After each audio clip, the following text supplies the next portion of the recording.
सिर्फ दुम फसीरी है। इंशाल्लाह मोहब्बत के झटके में वो भी पास हो जाएगी। सुनने के लिए तैयार है? हाथ उठाइए इंशाल्लाह। जवानी में सोएंगे, बुढ़ापे में जागेंगे, हाथ उठाइए इंशाल्लाह। ध्यान से सुनिएगा, जल्दी से निकल जाएगा। हर मुसलमान जब ये मानता है, उसका ईमान है कि मौत आएगी, आकर के रहेगी, फिर डरता क्यों? दो वजह से आदमी मौत से डरता है। जायजा लीजिएगा 2 मिनट के लिए। 2 वजह से आदमी डरता है मौत। मर करके ऊपर चला जाता है, उसका माल यही रह जाता है, उसी को मौत से डर लगता है। अगर मौत से पहले माल को वहां भेज दे जहां मरने के बाद उसको पहुंचना है, गारंटी है उसको मौत से डर नहीं लगेगा। मौत से किसको डर लगता है? दुनिया तो आबाद किया है, आखिरत को बर्बाद कर दिया है। दुनिया आबाद है, आखिरत बर्बाद है। जब आदमी आबादी से बर्बादी की तरफ जाता है तो उसको डर लगता है।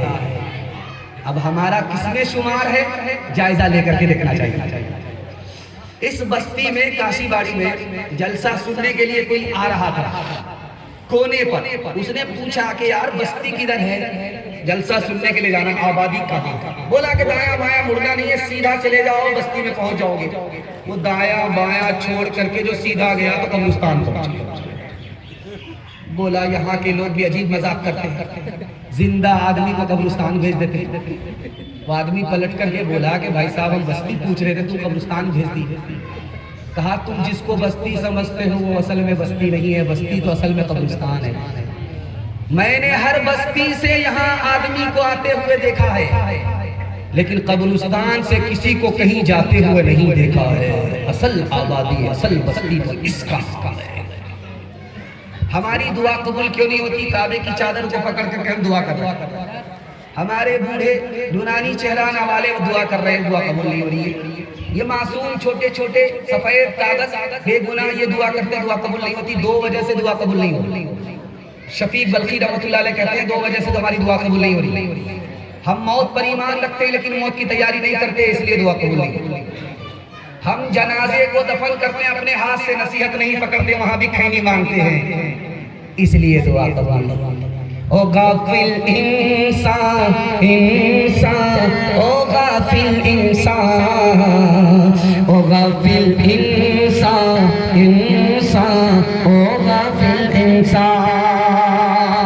आँखों से तूने अपनी कितने जनाजे देखे, हाथों से तूने अपने दफनाए कितने मुर्दे।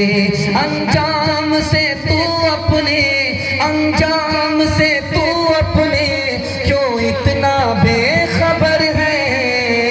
ओ गाफिल इंसान, इंसान, ओ गाफिल इंसान, ओ गाफिल इंसान, इंसान, ओ गाफिल इंसान। पैगाम खत्म हो गया। बुढ़ापे की उम्र में जब आदमी पहुंचता है तो अपने लिए कम, अपनी औलाद के लिए ज्यादा सोचता है, अपनी आखिरत के बारे में कम सोचता है, अपनी औलाद के बारे में ज्यादा सोचता है। इसका नुकसान आपको बताने के लिए जा रहा हूँ। सुनने के लिए तैयार है? हाथ उठाइए इंशाल्लाह।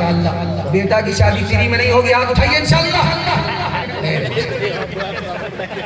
ध्यान से सुनिएगा, जल्दी से निकल जाएगा। भीख मांगने वाला बेचारा भीख का कटोरा लेकर के भीख मांग रहा था। इसकी जेब में पैसा है, इसने हाथ डाला कि जेब से पैसा निकाल करके भिखारी को देंगे। अभी जैसे ही हाथ डाला जेब में, ध्यान आ गया बीवी की तरफ, ध्यान आ गया बच्चे की तरफ, हाथ बाहर निकल ही नहीं।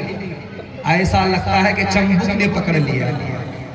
आदमी बाल बच्चे की मोहब्बत में कंजर, कंजूस, बखील, बखीचूस बन जाता है। हराम आदमी क्यों कमाता है मुसलमान? आपको सुन कर कह रहे। बीवी ने ताना मारा, बच्चे ने ताना मारा कि दुनिया कहां से कहां पहुंच गई, अब वहीं के वहीं है। अब ताने की ताब ना लाकर आंख बंद करके कमा रहा है, लूट करके ला रहा है, कूट करके खा रहा है, हराम कमा रहा है। बीवी बाल बच्चे की वजह से जहन्नम में जाएगा बीवी बाल बच्चे। एक मिसाल है, पैगाम खत्म कर रहा हूं। हजरत उमर की मजलिस में सवाल हुआ कि जाहिल कौन है? एक जवान बोला, हुजूर अपनी दुनिया बनाए अपनी आखिरत बर्बाद करे ये जाहिल है। सुभान अल्लाह, बड़ी अच्छी तारीफ। महाजाहिल कौन है? जो तमाम जाहिलों का बाप है, जो तमाम जाहिलों का दादा है। तो हुजूर पता नहीं, आप बता दीजिए।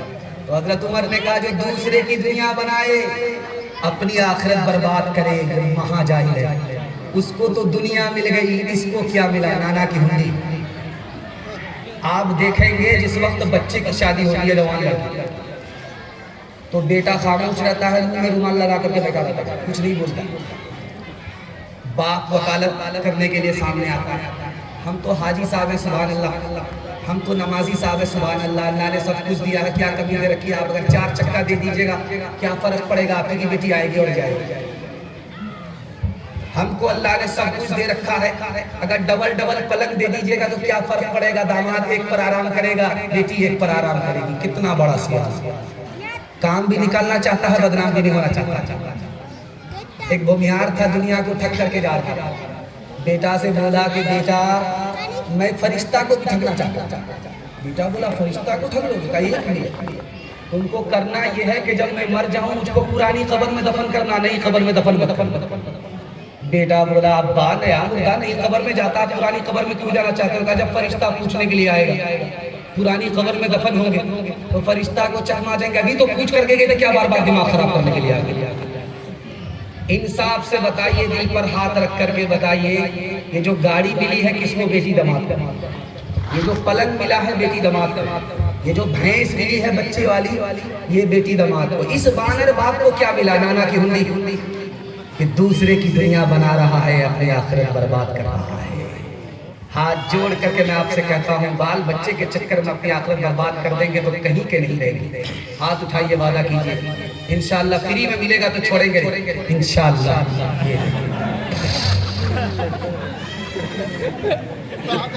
तो बदियाला दे बैल भरे जो पूरब पश्चिम जाएगा, या सूद बढ़ा कर लाएगा या टोटा घाटा पाएगा।